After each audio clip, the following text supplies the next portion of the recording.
Alrighty, well, good afternoon and welcome everybody. Thank you for joining us today.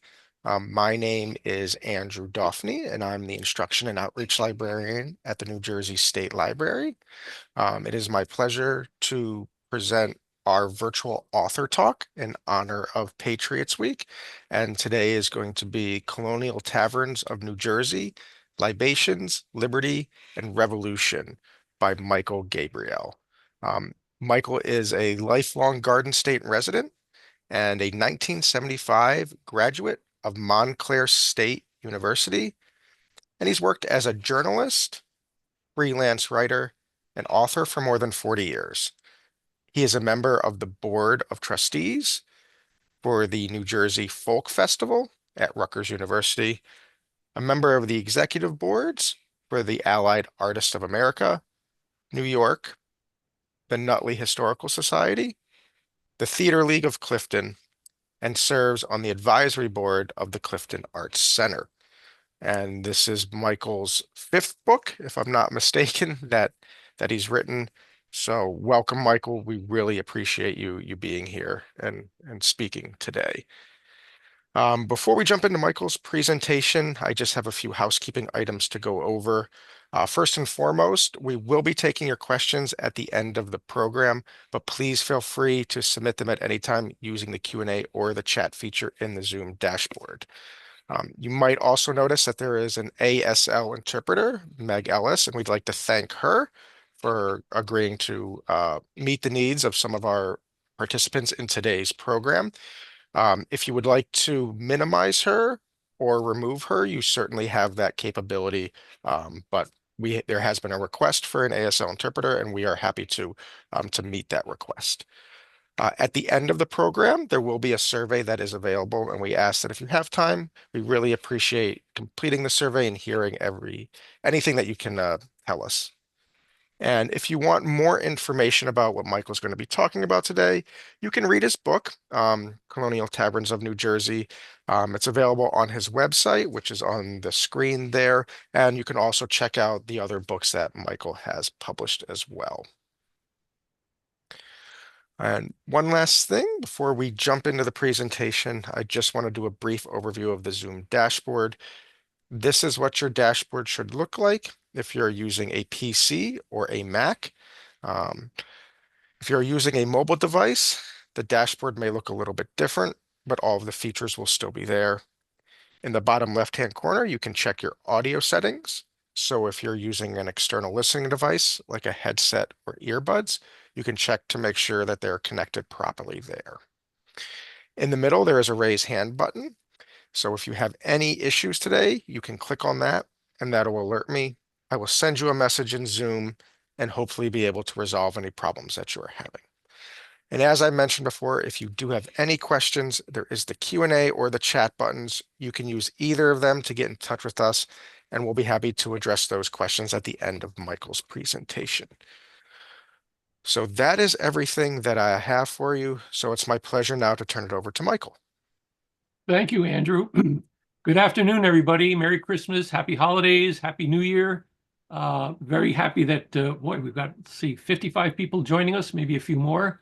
Very happy to be here. Thank you to Andrew, and thank you to the State Library. They've been very supportive and very generous to me over the years. I've done some presentations for them on my other books, so I very much appreciate that. That's very nice. So happy to be here today. I'll give you an overview of the book. You can certainly find the book online or in your local bookstores.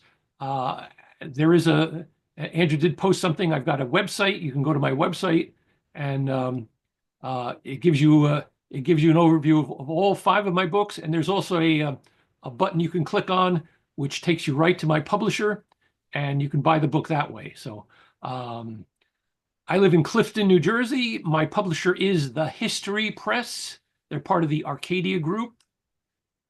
They're based in South Carolina, and I was very fortunate to meet with them, about 15 years ago. And I've done 5 books. This is the newest book, the 5th book, came out in April of 2023. Colonial Taverns of New Jersey. First and foremost, let me say at the start here that, in case you didn't know it, New Jersey is the crossroads of the Revolution. Absolutely, positively. New Jersey is the corridor state. People would travel between New York and Philadelphia. This is where George Washington spent most of his time during the Revolutionary War. This is where many or most of the key battles were fought: the Battle of Trenton, the Battle of Princeton, the Battle of Springfield, the Battle of Bound Brook. This is where all the major encampments were. And so taverns were a big part of that effort. Taverns were they were the social network that held us together during those war years. And so several years ago, I did I started doing some due diligence. I learned a little bit about Colonial Taverns, and I wanted to learn more. And my approach, like all my writing, is as a journalist. We are taught to follow your sources. So I started following sources about Colonial Taverns. I learned that the tavern was the focal point, the focal point of colonial villages. It's where people went to socialize. They went there to sing songs, songs from their homelands of Wales, Ireland, Scotland, Germany, England, et cetera, et cetera. Taverns were an important place where you can do your socializing and meet people. They were the places where they would have these colonial line, these country line dances, which were very flirtatious, and you could swing your partner and that kind of stuff. So if you wanted a boyfriend or a girlfriend, you went to the tavern and you had to learn how to dance. So that was very important. Okay, so there's that social aspect to it. Taverns were places where ideas were discussed about issues of the day, about this notion of independence and revolution. These things were discussed, and people would, there were colonial newspapers back in those days. So those who could would read the newspapers aloud and share the ideas that were happening back in this period of the mid 1700s. The tavern was a hospitality center. Traveling between New York and Philadelphia, rather difficult 3-day journey by stage wagon. And so you needed a place where you could stop, where you could take care of your horses for the wagon. You could get a drink or something to eat, or maybe even spend the night if you wanted to. So there's that hospitality aspect to it. Taverns were places where you would meet your friends and family. They're on the colonial stage wagon stops. They're usually at a crossroads, so you could go there.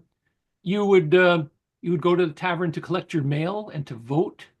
So all these things started adding up, and then I started getting to a little deeper dive. You would go to the tavern if you want to enlist in the local militias. Okay, taverns were the places where the local governments would meet, and they would pass ordinances and pass laws and regulations. The colonial courts would often meet at taverns because there was no other place that could suit this kind of a meeting. So that was important. George Washington often commandeered taverns during the Revolution. He used them as his temporary headquarters. This was a place where he would write his letters and develop his strategies with his generals. So I found that very interesting too. But then I hit on it. Then I found my story. Taverns were the forum, the seedbeds for the Revolution in the mid 1700s. This is where the Patriots and the Loyalists would go to discuss this whole idea of revolution and independence and what that meant and how they would go about it. It never occurred to me, I didn't know this. I always thought that between the mid 1600s up until the 1700s, the idea of an independence movement was just something that was like a foregone conclusion. It was just something that would develop over the years very slowly until the point came where people said, well, we'd like to have our own country. It just was like a logical a logical extension of what everybody was doing. No, not so. Not so. Most of those years, from the mid 1600s right up until the end of the French and Indian War in the 1760s, the people living in New Jersey, and I guess in other colonies, were happy, were proud to be part of the British Crown. They liked the comfort and the protection that the British Crown gave them. They thought of themselves as British citizens, and they were very proud of that. They came here to the New World to establish their new businesses, new families, new lives. So up until the end of the French and Indian War, the idea of revolution would have been unthinkable. Revolution? No, we don't want revolution. We're happy. But then things changed, and changed very abruptly right after the French and Indian War.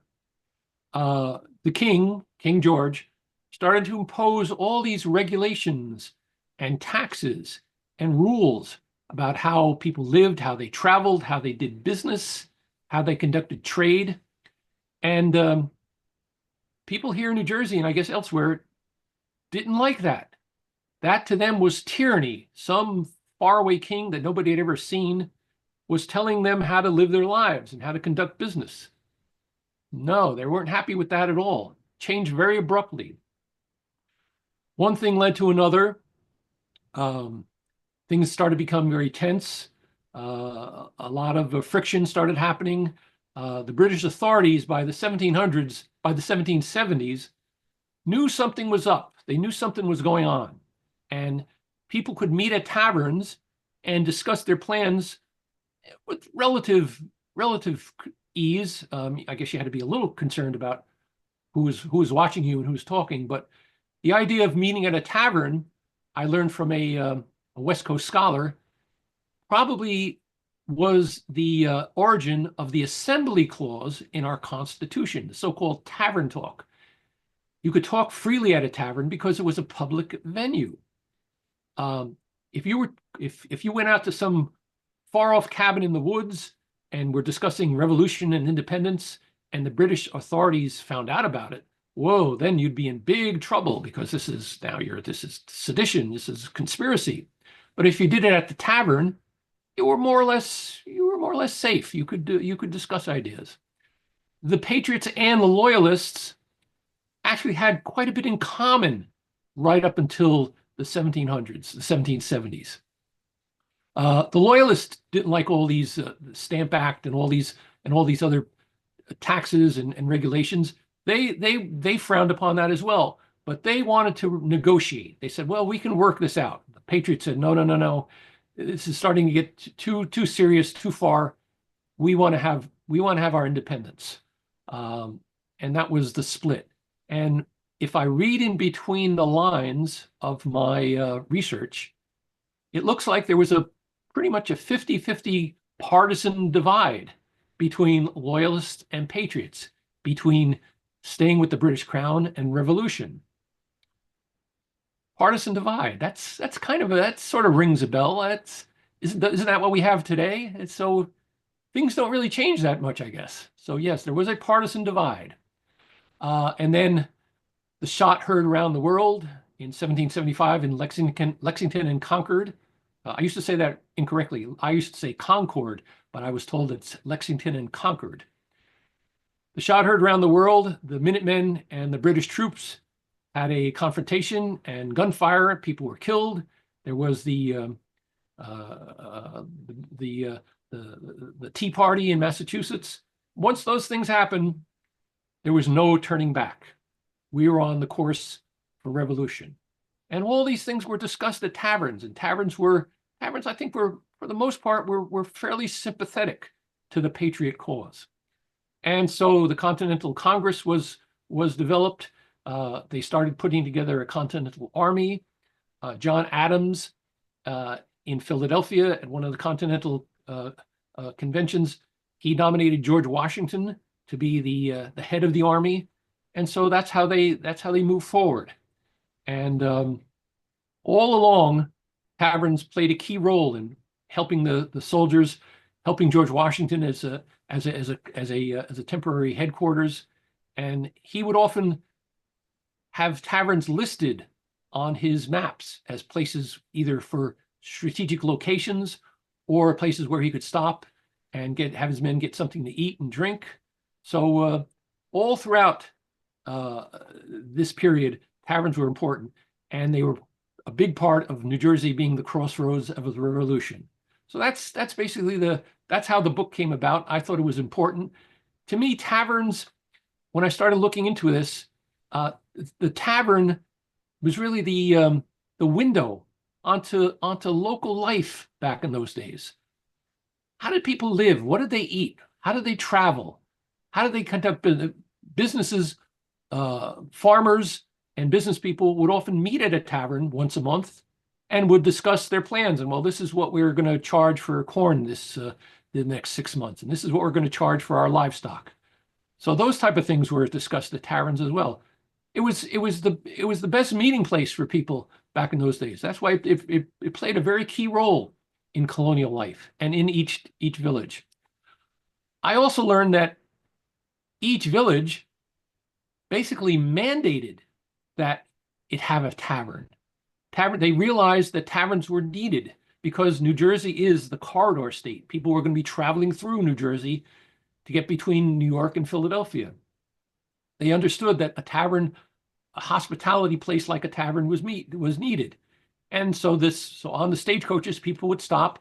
And again, the exchange of ideas, the innkeeper, the tavern keeper would learn about things that were going on in other parts of the colonies. They would share that information with their local people. And again, this idea that ideas were being exchanged and news was being exchanged. Taverns were the forum for all that. As it went on, taverns became more and more important.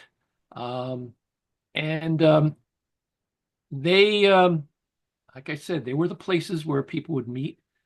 George Washington would meet there. The troops would meet there. And right up until the very end of the Revolution, taverns were a key part of this whole effort. Part of the big social aspect of those years. What were some of what was served at a tavern in terms of? No, I don't have a map. What were some of the favorite drinks that were served at taverns? Well, rum was pretty much the best seller, and rum was a big part of the colonial economic system. London to Barbados, where the sugar plantations were, and then the sugar would be turned into molasses, and then would be shipped up to Perth Amboy. So rum was a big part of the colonial economic system, and rum was basically the preferred drink. Number two was probably cider, hard cider. And I read where the apple orchards in Newark were considered to be the finest apples around. That was the best place. And then came beer. The first person to brew beer in New Jersey, probably a Dutchman by the name of Eert van Putten. He bought property in Hoboken, or what was back then, before Hoboken was Hoboken, along the Hudson River, and he had a garden, and he had a house, and he had a place where he would do his brewing. He had an orchard, and he was probably our first beer brewer, Eert van Putten in Hoboken, probably around 1665, 6, 7, in that period there. And actually, I triangulated my sources that all indicated that he was the first one to brew beer. So I'm pretty confident about that. Who was the first tavern owner? When you get to the 1600s, things get a little murky, but the first tavern owner that I could find in my research was a gentleman. He came from Scotland. He went to Connecticut that was his first place in the New World, and Henry Lyon was his name. And Henry found out that there were interesting things happening in Trenton, so he went to Trenton He must have been a well-to-do man. They made him the treasurer. I guess he knew how to handle money. And there was an ordinance that was passed in 1668. We have the primary source documents, or we have at least have the transcribed versions of the primary source documents. And it said that in that time period, as soon as possible, Mr. Lyon is to become our first ordinary owner, our tavern keeper. Ordinaries, taverns, inns, pubs. These were all words that basically, from the British tradition, they meant different things to different people, but basically it was a venue where you could buy drinks and get something to eat, spend the night, take care of your horses, depending on what the location was and what was the need of that particular region.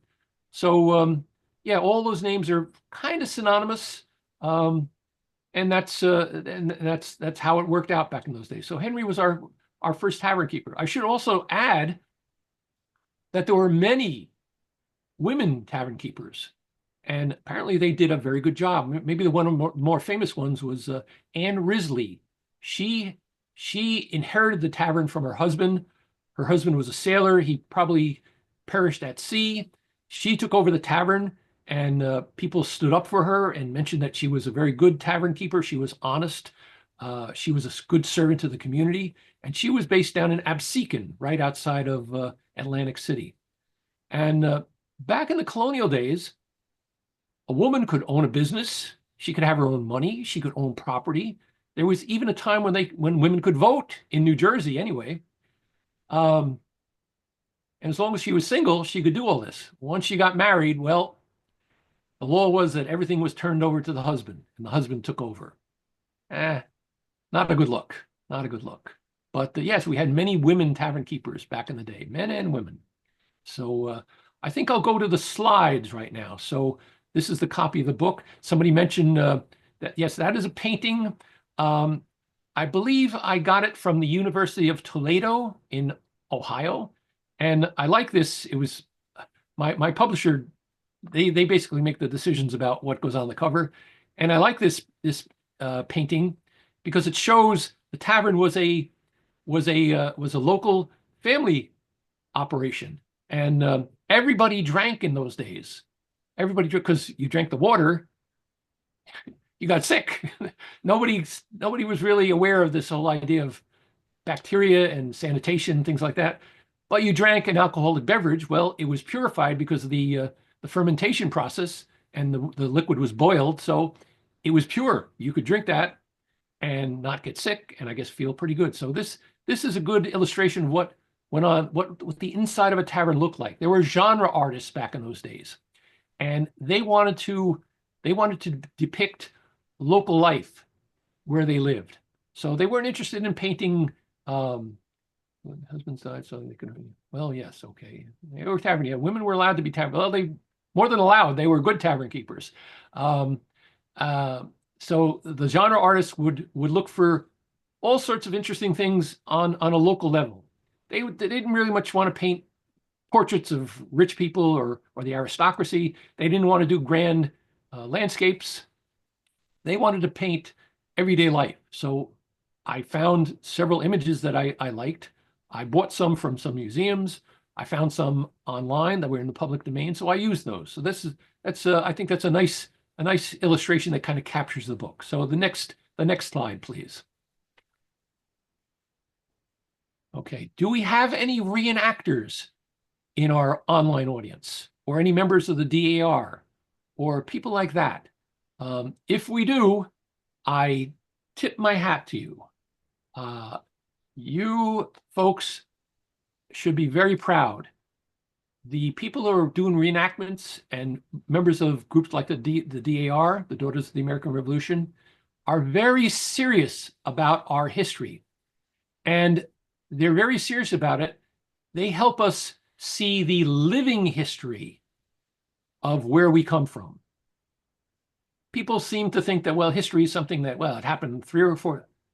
Okay, Lori, good job. Well, I hope you get on into the DAR. Very, very nice organization, and they've been hosting me for a lot of presentations, so it's a good organization for me. The people that do reenactments are very serious about the history. And yes, they like to get dressed up in uniforms. They like to take part in events. This is a picture of the British reenactors from the event that's held. I think it's held like maybe every other year at for the Battle of Monmouth and Monmouth Battlefield State Park in Monmouth County. And boy, what an operation. You have hundreds of reenactors and even more people who are on the sidelines, on the hillside, watching this military operation take place. This is history, not what you read in history books. This is history live, in person, happening. This is what happened at the Battle of Monmouth. And people are fascinated by this. And well, they should be, because this is a big part of our history. So the people that do this work, they should be very proud, and I honor them very much. Quite a good thing. Quite a good thing that they're doing. The next slide, please. Well, we have a lot of important taverns in New Jersey. Some are still standing. Some, unfortunately, have been torn down or burned down. We have them, they are listed by historic markers around the state. But this tavern in particular, I thought was especially important, and I'll tell you why. This is the Indian King Tavern in the beautiful town of Haddonfield on the west coast of New Jersey, right along the Delaware River. And what was the first drink? Right, rum. Rum, I think, was the big drink. Then came cider, then came beer. That's for Carol. So this was a tavern back in the 1700s. Haddonfield was established by a 20-something woman by the name of Elizabeth Haddon, and she, by her own efforts and by her own networking capabilities, she turned Haddonfield into a prosperous community. There was a tavern there. It was owned by a family. Today, it's basically become a museum. You can't get beer or alcohol served there, but it's a museum. And in September of 1777, the Revolutionary War is on. Things are getting very dangerous in New Jersey. The members of the New Jersey Assembly, about 40 men who came from all different walks of life, they were meeting on a semi-regular basis, and they had to be very careful because the British were after them. If the British caught them, they'd be in big trouble. So they would meet and they would generate documents and laws and ordinances, and they would meet in places like Trenton and like Princeton and New Brunswick.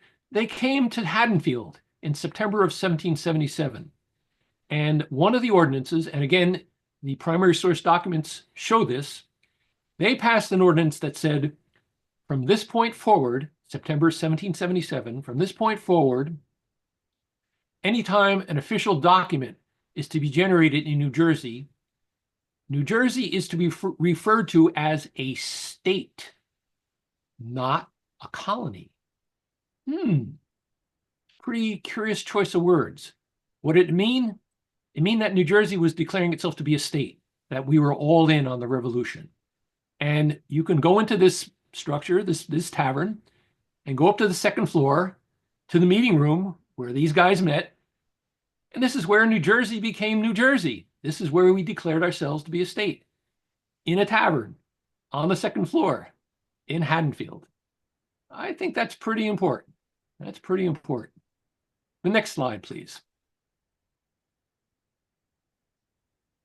Again, this is an image. I think it was in public domain. I found it online, and again, it's a good illustration of what was going on back in those days. You can look at these paintings and these illustrations, and they're fun to analyze. There's all sorts of things going on. You can, the man who's smoking a pipe or a cigar or something. There's people that are drinking, that are having a good time. I don't know what maybe that man sitting on the left side, I mean the right side of the painting. I don't know. Maybe he's getting a shave or a haircut or something like that. There's people coming in and out of the doors. This is what tavern life was like back in those days. And again, I needed these illustrations because it was part of my part of what I was trying to do, part of what I was trying to write, my narrative. I wanted people to understand and to know what it is that what the points that I'm trying to get across, the narrative that I was trying to create. These are all stories. I don't write, these are not academic books. These are books mainly about, human interest stories. What went on back in those days. And I try to be very, very accurate with my dates, my names, my places. But I'm also writing stories. I'm writing popular history. I'm writing about what went on back in those days. Not just that there was a tavern, but why was the tavern important? Who went there? What kind of things were conducted there? What kind of business? This is what I found fascinating. So this is another tavern illustration. So the next slide, please. So now, do we have any members of the Trenton Historical Society in our online audience?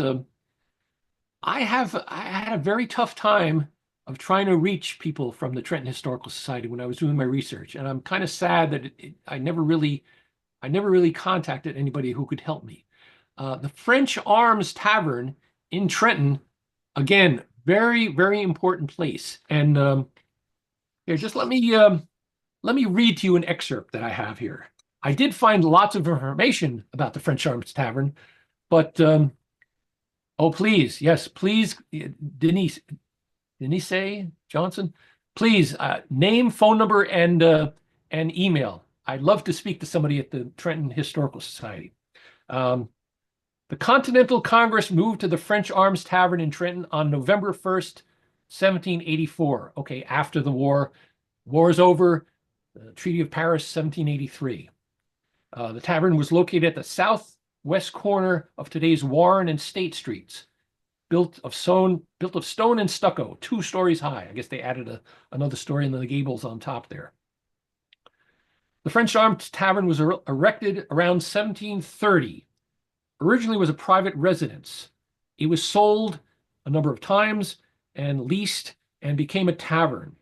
A man named Jacob Bergen owned it at one point, and he named the tavern first the 13 Stars, but then he named it, the tavern was renamed the French Arms Tavern to honor France's role in the Revolutionary War. Without France, we couldn't have done it. So we should be very much in honor of them. Over the years, there were various owner changes. It was renamed the Blazing Star Tavern, the City Tavern, and then unfortunately, it was torn down in 1836, and it was torn down to make room for the First Mechanics and Manufacturers Bank, which purchased the property. Now, one of the most important things is not only was the tavern a big deal in Trenton, but on December 18, 1787, the tavern became the site for New Jersey's ratification of the U.S. Constitution. That's a big deal, I think. So very important. I found this image online.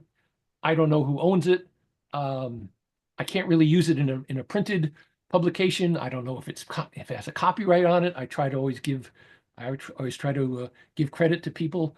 So the people at the Trenton Historical Society, I'm hoping that they could help me, and I'm hoping that they have this drawing or another drawing of the French Arms Tavern, because I would love to have it for my archives. So that's the story of the French Arms Tavern. Again, I try to localize my talk. So Trenton, you're very important. There were a lot of important things that were going on in Trenton, a lot of important taverns in Trenton. So that's Trenton's contribution here, and I would love to have this illustration. Next slide, please. As I mentioned, some taverns have been torn down, some have burned down, but we still have quite a number of taverns. The structures themselves are still standing. And again, these are iconic structures. This is the tangible evidence of our history. You can read about things in books, but you can actually go to these places and put your hands on the wall and go into the rooms where people met. So This is the Allen House Tavern in Monmouth County, and it's in the town of Shrewsbury, very historic town. And so I'm a good photographer. I know how to take pictures. I should contact the Trentoniana room of the public library. That's a good suggestion. So I've gone around.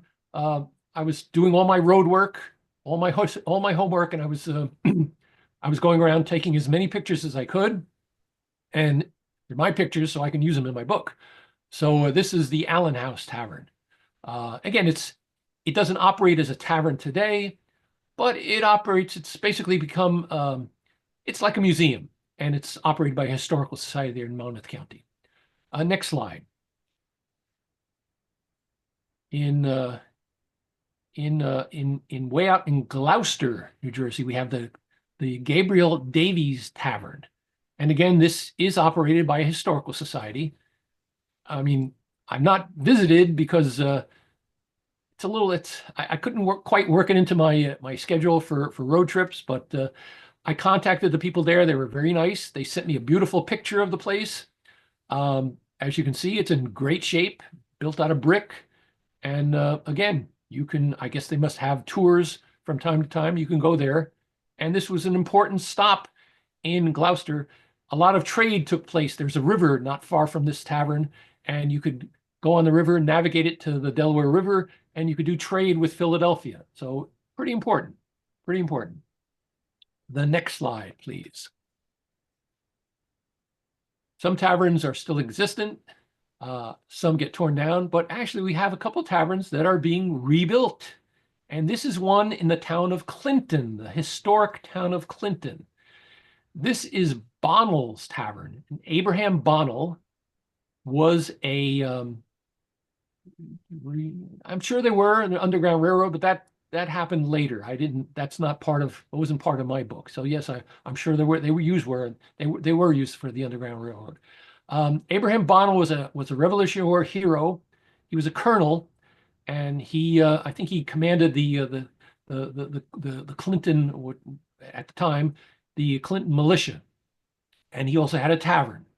And the property has been maintained by the family all these years.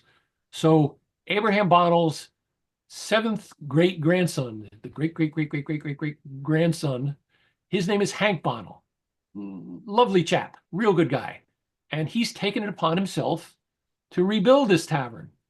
And he's not only rebuilding it, but he's going to make it into a real brew pub.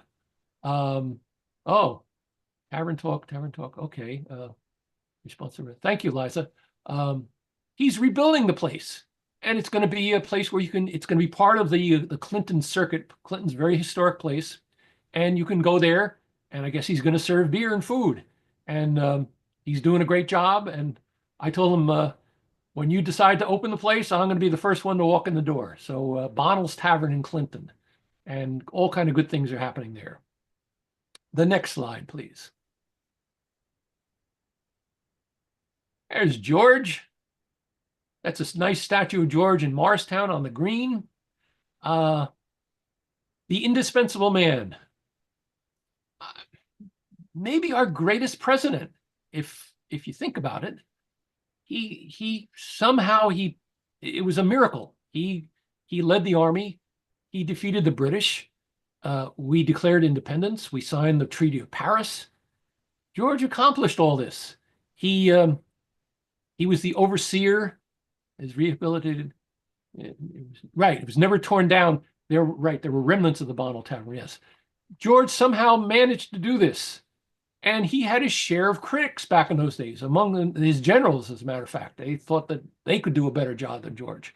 And the Continental Army, until we got provisions and uniforms and supplies from France, the soldiers in the Continental Army were dressed in rags. They didn't have proper footwear. Their equipment was faulty. And however George did it, I don't know. It's a miracle that somehow he prevailed. And he led the historic retreat all the way through New Jersey, the 10 critical days. George had boats and platforms ready in Trenton. They went across the Delaware River into Pennsylvania. The British were right on their tail, a day or two behind them. He spent about a month in in Pennsylvania at a tavern. That was his headquarters. And then on Christmas Day, early in the morning hours, they made the trip back over the Delaware River into New Jersey. They were going to confront the British Army and the Hessians in Trenton, the Battle of Trenton. Very important event. And I'm sure George must have known that this was it. If they failed, they were captured. If most of the army was killed, game over. That's the end of the revolution. That's the end of this idea of independence. George Washington had to know this. He had to know the stakes. And so he had the weight of the world on his shoulders. I don't know if he ever confided in any of his generals about this, but he had to know that this was the turning point. If they could prevail, then things would change. And they did prevail. They won the Battle of Trenton. And then they marched north, and they either won or held to a standoff at the Battle of Princeton. And then they went up to Morristown, and that's where they had their first encampment. Now, getting across the Delaware River on Christmas Day was a very difficult proposition. There was a raging snowstorm. There were big ice chunks in the Delaware River. If the boats had capsized, or if these platforms had turned over, they would have lost all their equipment, all their horses, all the cannons, all the men. The water would have been freezing. They would have drowned almost instantly. The army put out a call to the ferrymen and the tavern keepers on both sides of the Delaware River. Please help us. We need your help. You know how to navigate the river. We need to get across the river. And these they weren't members of the army. They were private citizens. They answered the call. They helped the army. So again, the tavern keeper of the taverns played a big role in the revolution. If not for them, maybe they might not have gotten across the river. Now, also in the Continental Army, they had soldiers who came down from England, the Marbleheaders. Now, the Marbleheaders were sailors and fishermen. They knew how to handle a boat. So they had that advantage as well. But the tavern keepers and the ferrymen helped them out on the Delaware River crossing.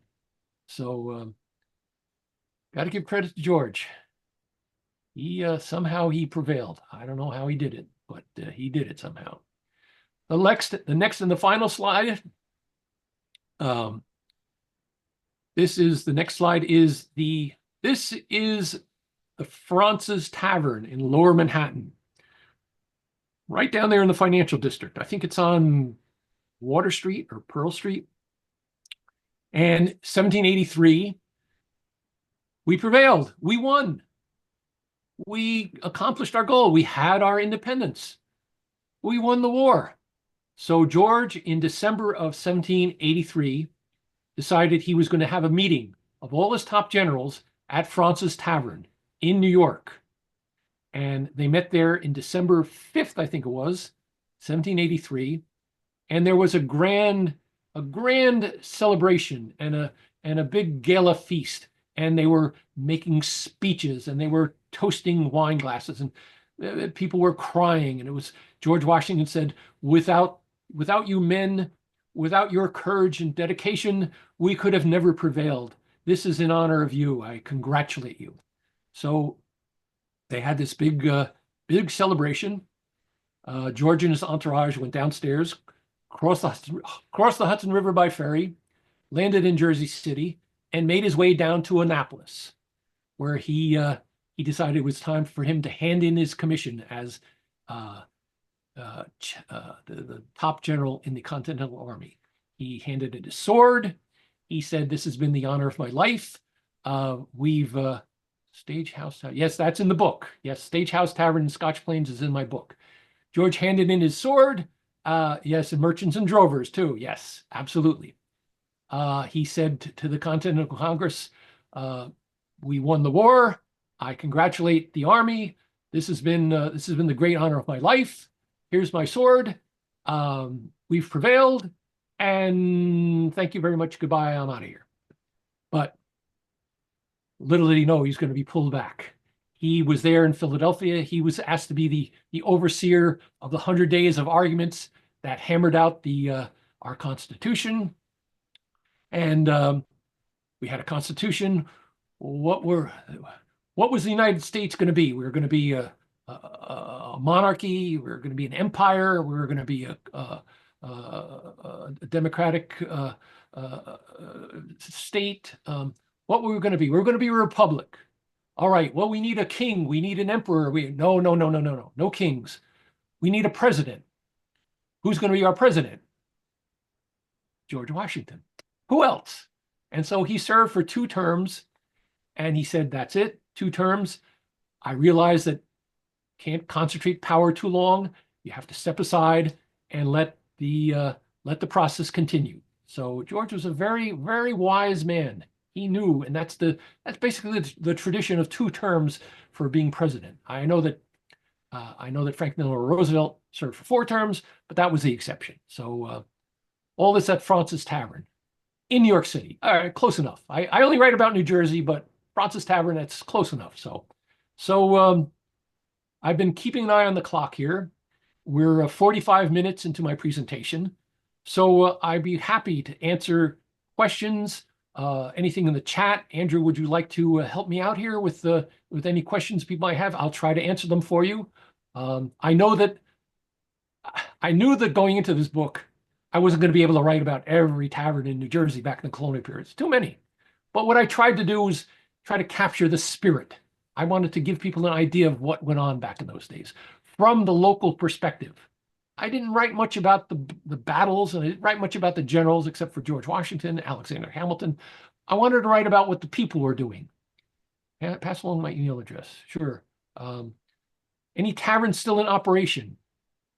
I know of only 2. There's one way out in Gloucester County. It operates there. It's been operating ever since. It's I forget the name of the place now. It's a tavern, maybe one of our oldest ones. They still serve alcohol and food there. There's a tavern, the Black Horse Tavern in just outside of Morristown. The structure is definitely legit. It was built back in the 1740s, and it still operates as a tavern.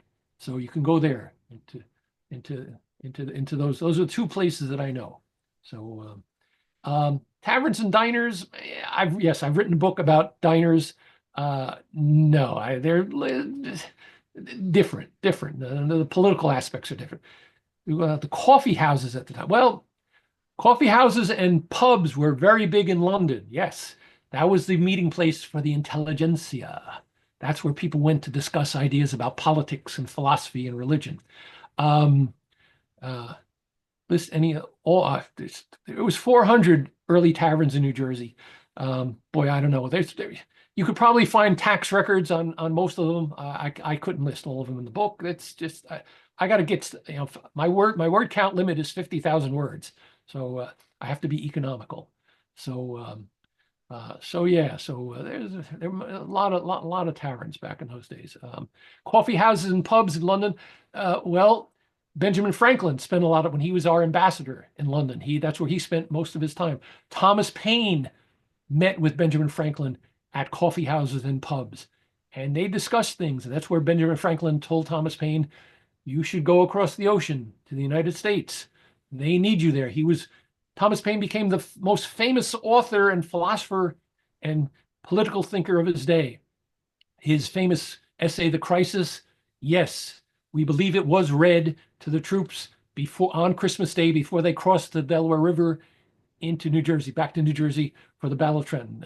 These are times that try men's souls. So that was Thomas Paine. I don't know, he's gotten a bad rap over the years, but he was the guy who really started all these radical ideas about separation of church and state, and about representative forms of government, and not having the aristocracy, the kings and the religious leaders of the time giving everybody direction and ordinances and orders about how they should live their lives. So he was very important with that. Fraunces Tavern, yes, They do lectures. Yeah, it's a great tavern. You can still go there for drinks and lunch. I've been there. It's a really nice place. They usually have music in the background. Good place. So yeah, I'd say yeah, go to Francis Tavern. Sure. What else do we have here? Lots of chats. I hope I'm answering. I hope I'm giving you a Sure. good a good overview of what my book is about. You can go to your local bookstore. You can go online, or you can go to my website, and you can purchase the book there. Whenever I do presentations around the state, I always bring copies of my book. I sell it when I'm there, and people want my autograph, so that's very nice. That's my website. Um, Looking, what led to the demise of our club? Well, um, history. I mean, times change. Right up until the mid to late 1800s, taverns were still a big part of local life, and then people started traveling by train, and people started traveling by car, and the taverns changed over the years. That's true. Yes, I don't know if demise is the right word, but this has been a fantastic. Oh, thank you very much, Bonnie. That's very nice of you to say. I appreciate that. So yes, the tavern, the concept and the tradition of taverns have changed, but we have a lot of nice taverns and bars in New Jersey, and how welcome were free blacks. Um, I found there were ordinances, laws that tavern keepers had to abide by.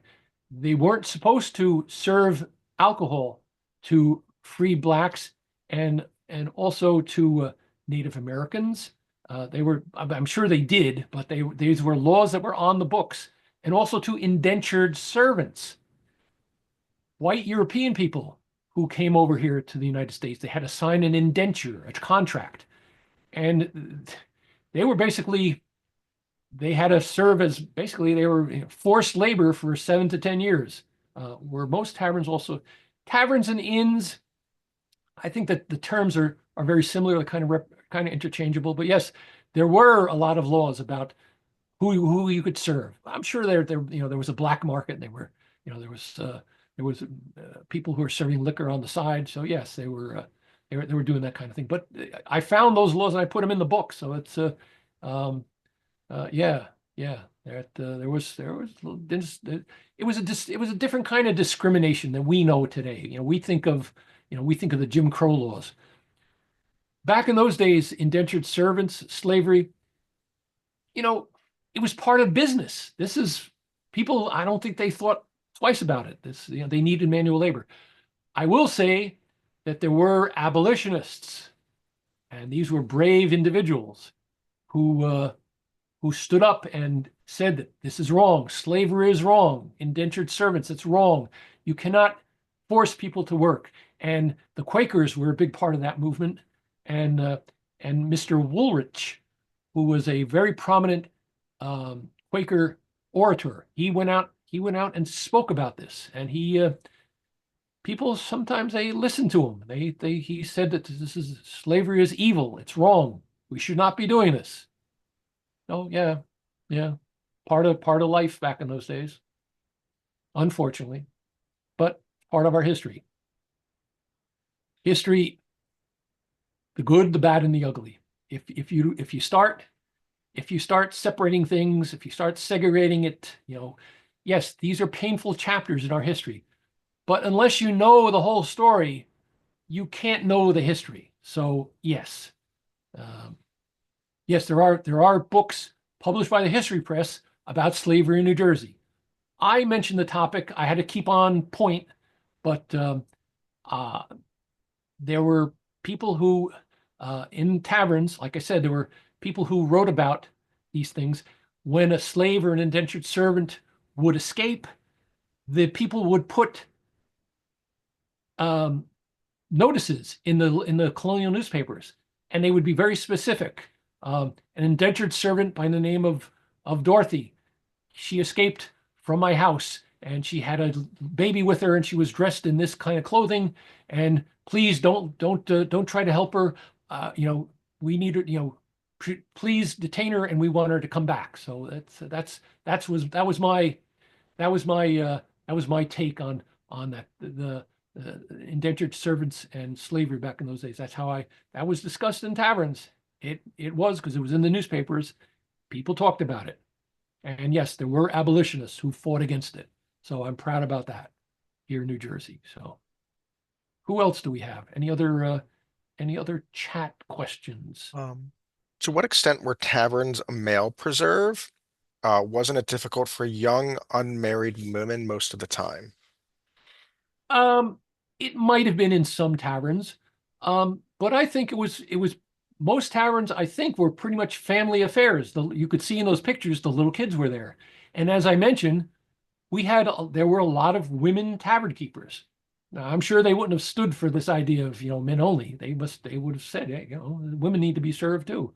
Um, so I think it was probably predominantly a male environment, but women were there and women were part of all the conversations. And yeah, and we had some very good. I mentioned several women tavern keeper. By some miracle, their names have been preserved over the years and their work at taverns. So we know of them and we know what they did. Like I mentioned, Anne Risley in Absecon was one among many. So it was probably men dominated the scene, but I think women had their share, sure. Somebody was saying, talking about some family lore that a relative owned a tavern in Georgetown in the early 1700s, when he sold it to Mordecai Lincoln. Any suggestions for researching tavern history? Well, you'd be surprised if you go back into archives, into state archives, into library archives, into historical society archives. You'll be surprised what you might find there. Um, and go to local historical societies. Um, there's nothing better than talking to a local historian who has firsthand knowledge about what went on back in those days. So you'll be surprised that you might be able to find quite a bit of information. And again, just like a reporter, follow your sources. Oh, did you know that there was this book that's in the archives that no, I didn't. Oh, well, do you have the name of that book? I'd like to go and read it. And there are tax documents that talk about taverns. Um, there's information out. It's hard to find, but I mean, that was the mission of my book. Um, everybody thinks, well, it's just you go online and you just Google stuff and you can find. No, it's not readily available. So, okay, well, no luck. Well, I'm sorry to hear that. Um, I don't know what else to tell you. I found stuff. I mean, there's a lot of stuff that I'm sure that I didn't find out about. Uh, well, again, tavern licenses would be in the state capitol or in the maybe in like the county capitol or the county library, and they kept some of those records survive. And you'll find if all you need is one piece of information, one name of a tavern, one name of the tavern owner, you can take that and then start searching online. And John Smith owned this tavern. Google that. And all of a sudden you might find he's mentioned in a book somewhere. Okay, go there. You might find something else. It's a tedious process, but that's how you discover these things. They're not readily available. I'll tell you that much. It takes some digging for sure. For sure. Do you have any comments on the Black Swan and the Eagle Tavern, both still standing in Trenton? Um, they're both standing. Again, I knew of them, but I didn't want to just I wanted to go beyond just what I had online. That's why I'm saying I need to talk to somebody from the Trenton Historical Society. I'm digging for. I want to get deeper. I want information. Early records, board of Perth. Well, yes, all right, yeah, the right board of proprietors. Yes, Perth Amboy and Mount Holly, very historic towns. Um, I meant landed tax records. Well, if they exist, these things can disappear, but you got to try. You might get lucky. You might get lucky. So, family, you know, So talk to family members. That's right. They sometimes, my great grandfather had this book and he gave it to me, and I've never really looked at it, but it might be a treasure trove. Who knows? Who knows? Do you have background on the tavern licenses at the New Jersey State Archives? I've looked there, but don't have a good understanding of the laws regulating taverns. I don't. I've seen brief mentions of it online. That's where I got the number. Like as of 1788, there were like 400 plus taverns in New Jersey on the tax records. Again, the documents, the online stuff is important. Books are important, but if you can find somebody at the archive that can help you, that's the key. You need really, I mean, and some of those people are very happy to help you. That's their job. That's what they'll help you out a lot. You need that human element to it. You need somebody that can guide you. Otherwise, you're just kind of searching, and sometimes you get lucky, and sometimes you don't. But yes, I'm aware of those taverns. Uh, I don't know if they're still in use, if they're still standing, but I thought the French Arms was that was I got a little bit of information about that from sources and from books. But yeah, there were a lot of taverns in Trenton, and boy, talk about a historic place, man. I could spend 2 days just in Trenton. Um, Family search, well, yeah, a lot of, I mean, especially now, family search, before going to the archives, everybody's doing these ancestral, the ancestry.com searches. I've never done it, but you can learn a lot from that. Again, that's another avenue you can pursue. There's, you have to be creative. You got to think of, a name, the name of a town, a name of a place, a name of an ancestor. That can unlock a whole thing for you. So let's see. We're at 1 o'clock. Do we are we okay for now? Do we need to say goodbye? I'm happy to keep answering questions if you like, but I'm trying to keep to my time limit here. New York State Archives. Okay. All right. Okay. Thanks, Sarah. Let's see. I'm just going back to see if there's any questions that we might have missed. Did Masonic meetings ever take place at taverns during this time? I'm sure they did. I never pursued that angle. Uh, can we save chat somehow? You'll have to ask Andrew about that. I'm sure. I mean, a lot of these founding fathers were Masons, right? George Washington was a Mason. Um, that was it still is today as a respectable organization. Um, Basically, it's like an organization of like-minded merchants and politicians and lawyers. They help each other. Um, I don't know much about the Masons, but I'm sure they met at taverns. I know they met at the tavern in Montclair at Munn's Tavern. There were Mason meetings held there, but I cut my book off at 1783. Munn's Tavern was more active in the 1800s. So yes, I do know that they met at Munn's Tavern in Montclair. The Masons did. So Alrighty, well, I don't see any other questions, so I think we can go ahead and end it there. mhm. I'd like to extend my sincerest thanks, Michael, for participating in this author talk today and in our celebration of Patriots Week. It is really an exciting topic, and some fantastic information was shared today. So I really, really appreciate your time. My honor, my pleasure. And if you go to my website, I'm not that hard to find online. Go to my website. I put my son made my website for me, by the way, begrudgingly, but he finally came through. There's a place that's got a contact link, and you can click on that. You can send me your name and your phone number, your email.